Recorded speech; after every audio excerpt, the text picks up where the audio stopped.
Alright guys, we're back in my shop. Gonna do the final grind on this. So I think what I'm gonna do is I'm gonna set it up to grind this face first, flip it over, clamp it up, grind this face. Then once that's ground, use the cube here to clamp and flip and grind this back face here and set up and do these faces. So first thing we'll do is stone this off.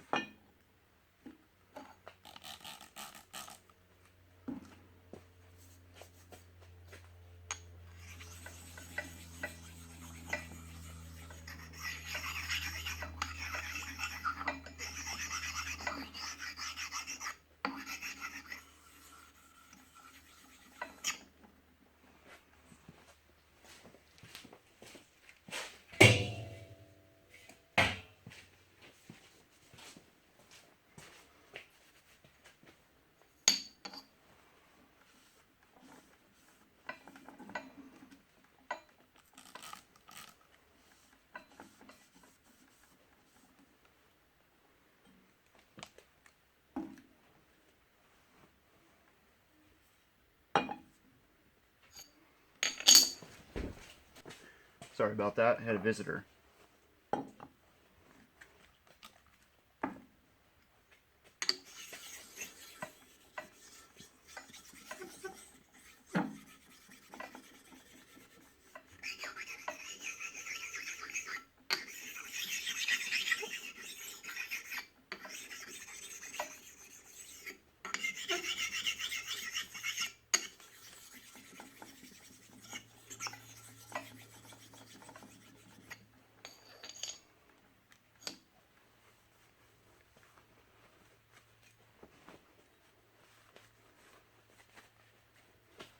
I didn't talk about the stone that I'm using.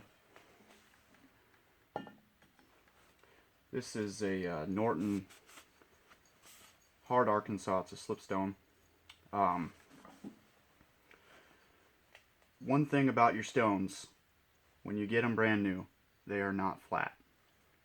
So this one, it's hard to tell, but running it over some sandpaper on a flat surface, lapping it, this is the only spot that this side touches.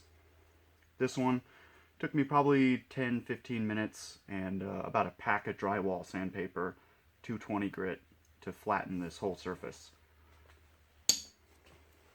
Alright, we'll go over to the grinder. So remember, whenever you're on the grinder, keep it clean. Wipe it down.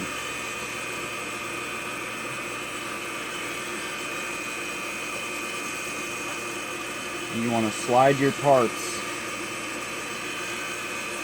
into place.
Sorry about that. Let me get you guys a better view.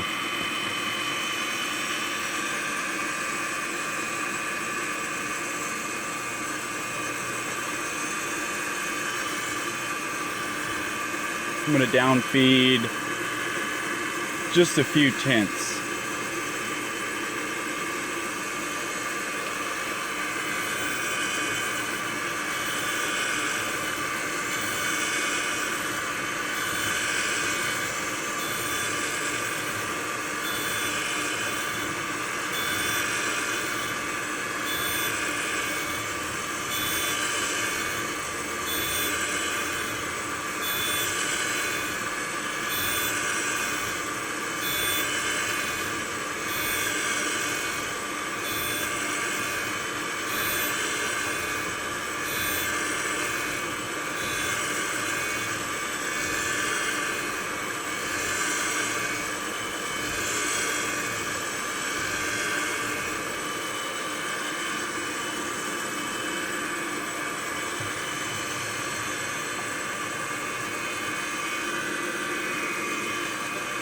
Pretty good looking finish.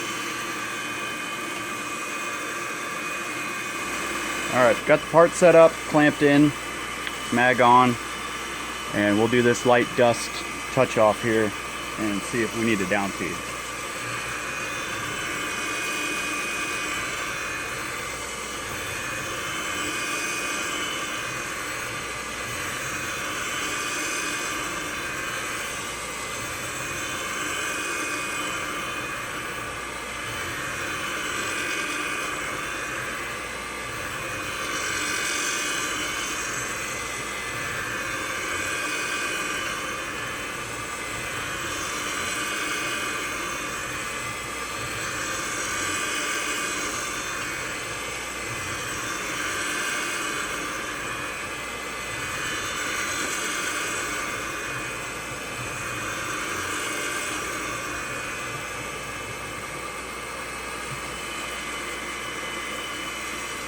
So down feed, a few tenths.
No heat, so we're good to keep going. Another couple of tenths. Normally, if at all possible, you would not set your part to be ground in a long, straight manner like this. It builds a lot of heat. You want the shortest grinding stroke possible. So if you could flip this sideways and grind this way, your heat transfer would be a lot less. Better for controlling warpage.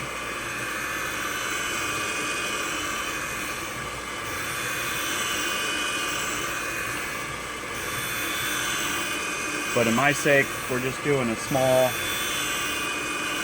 minute grinding, not a lot of stock removal, not a lot of heat buildup. And even though it's going to get scraped off, I want all the grinding marks to be uniform at this point. You could chalk that up to an OCD.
It looks like we're still a little low in this corner. We'll do one last pass here, just a few tenths down feed.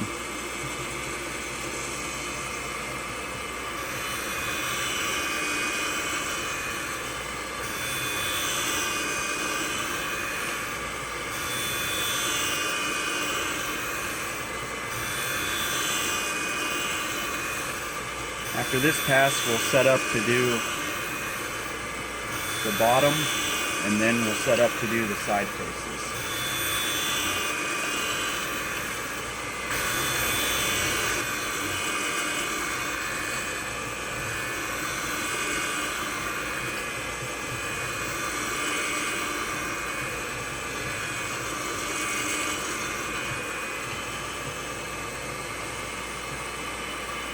So some of you might be wondering, why would you scrape this perfectly ground surface?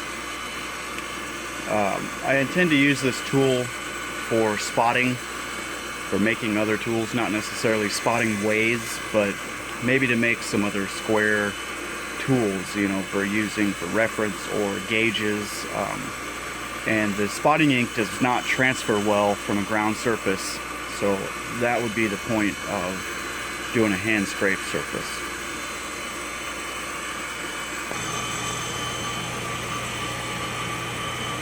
Alright, we got the grinder head all the way up, down just a little bit, and start making contact here.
Speed down just a few tenths.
Good enough for me. Good enough to start scraping on. We got the square set up here. I've ground all the faces, and we're gonna mill a pocket for the engraving. So I used my Starrett level to kind of rough set it up, and now we can run an indicator on it. 3000s preload.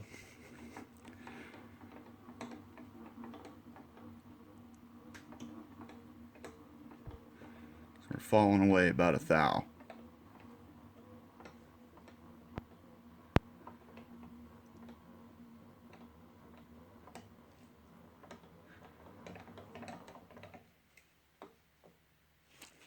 So, I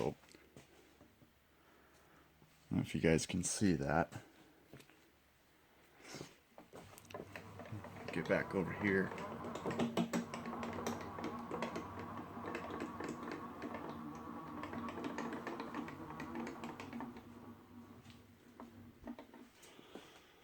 give it a little tap.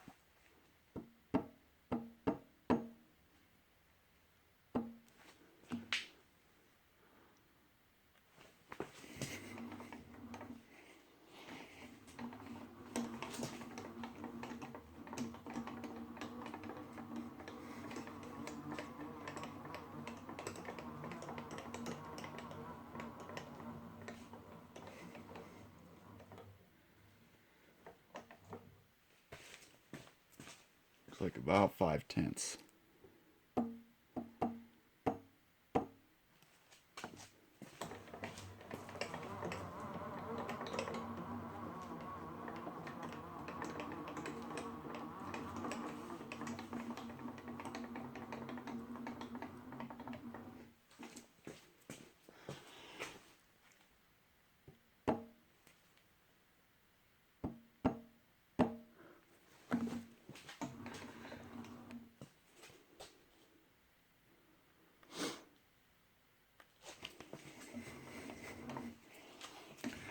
It's not super critical that this face be really flat, being that we're going to mill a pocket into it.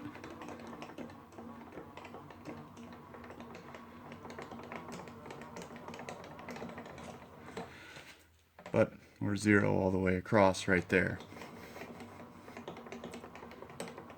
Looks like it might be dropping a little bit, about 5/10.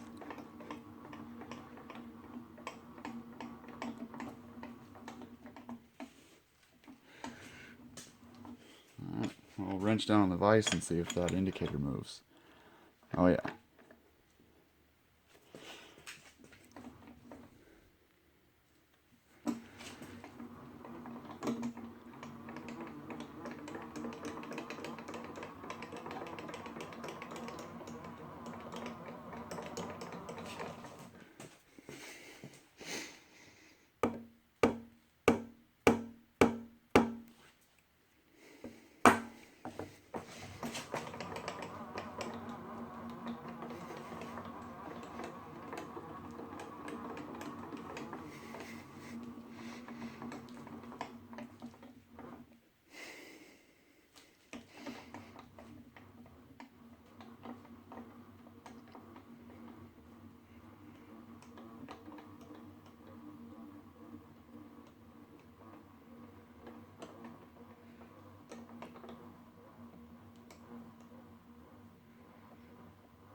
I think we'll call that good.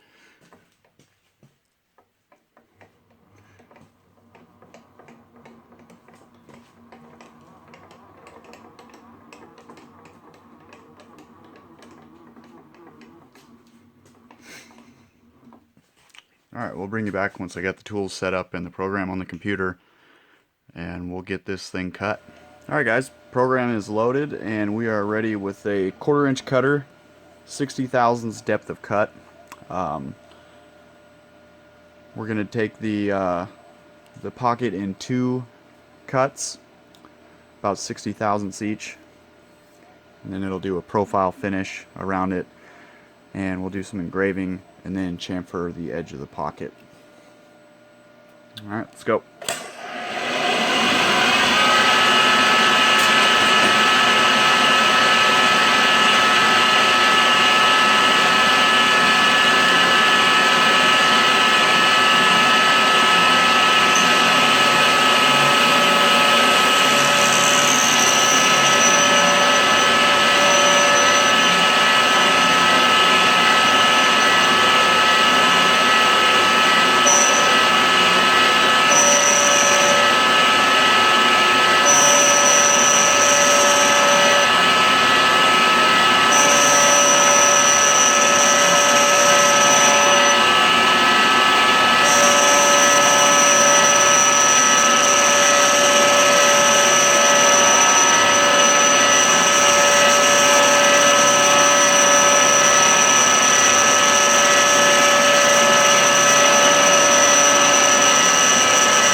Alright, we're back.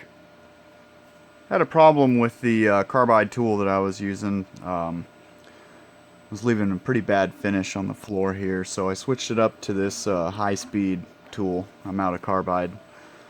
So we'll give this a try. Hopefully it turns out better.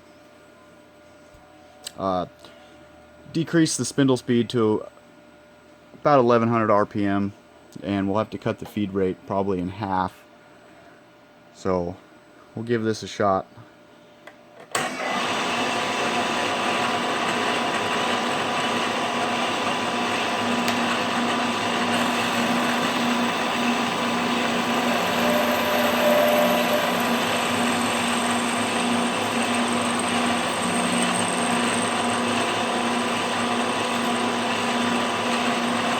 We'll be running this at about 8 inches a minute, and this is only a 30,000 step to cut. Just going to try to clean up the floor. I think this is plenty deep enough for our engraving.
Alright, well there we have it. Pocket complete. We got a profile finish that we're going to come in and do next.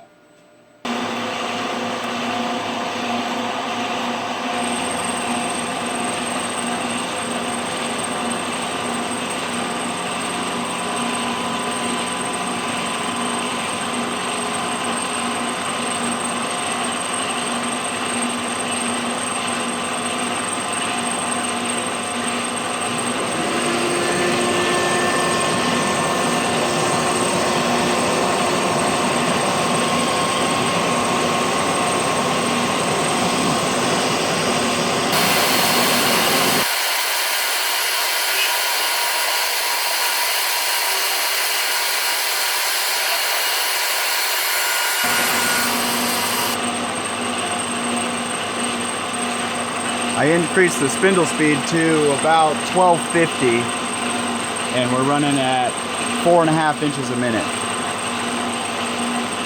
And I believe it's 7 thousandths is what I left on the walls for this finish pass.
there it is. So I think I have the engraving programmed next, and then we'll run the chamfer around the outside of the pocket. So let me set up the next tool and we'll bring you back. Alright guys, we're ready for the engraving. The first tool that I tried actually broke, so I switched it out to a Harvey tool. It's an 0625 ball nose, and I'm going to try this at a 5/1000 depth of cut and see if the text that I had picked out will look right. If it doesn't, we can always go back and cut it out and try it again.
Sorry about the focus there.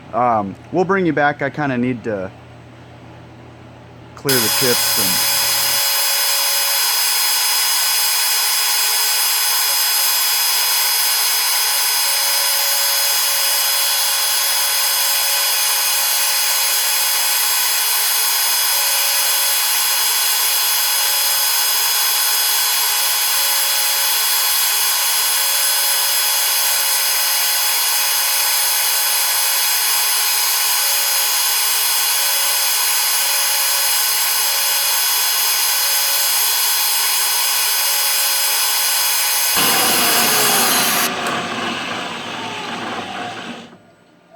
that really turned out quite well. Yeah, pick you guys up and bring you in.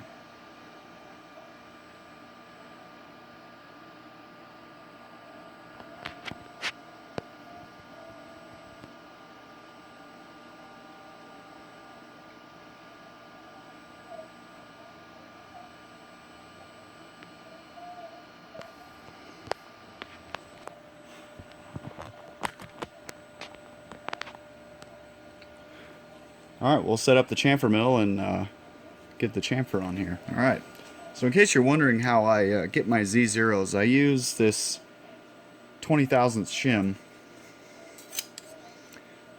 Place it in here and just run the tool down on it until I can feel a drag.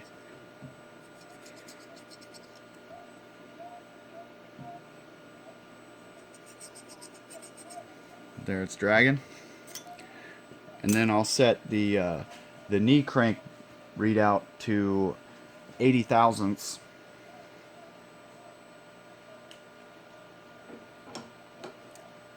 Elevate the knee 20 to get to 0. Now our cutter should be right on this face here. The way that this cutter is programmed for the offset, it's 75 thousandths. With the two cuts that we took earlier, we are 15 thousandths away from this floor, with the first one being 60 thousandths depth of cut and then the last 30, so we're pretty dang close. So we'll move the knee up 75 thousandths. Pretty close. And what we'll end up with is a 25 thousandths width for the chamfer.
So when I program for chamfers and that finish pass, I usually give it a 50 thousandths overlap from when the tool radius is in the arc to come in and get the wall.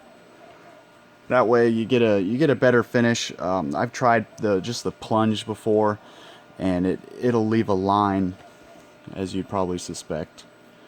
So anyway, there it is. Turned out really great.